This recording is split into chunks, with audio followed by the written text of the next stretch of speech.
ocurrió inventar el salitre sintético y todo eso se vino abajo.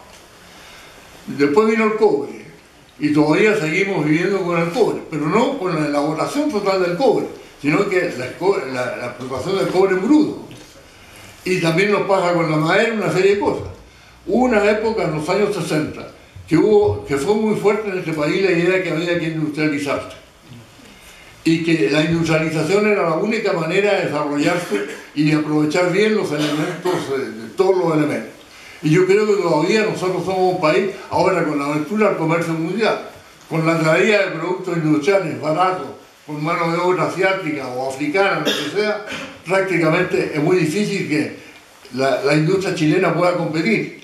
Pero me parece que esta idea de la industrialización es fundamental para poder tener un país más equilibrado, junto con una agricultura más moderna y también con uno de los objetivos de la reforma agraria era una gran agricultura campesina organizada en cooperativas. Eso se perdió, eso hay que recuperarlo. Entonces hay muchas tareas por delante y yo creo que uno de los grandes esfuerzos que tiene que hacer la juventud chilena hoy día es pensar no a corto plazo, no lo que va a pasar en la elección de mañana, sino que tener una visión de Chile a 10, 15 o 20 años plazo y jugarte por eso, porque es la única manera que podamos algún día ser un país más desarrollado.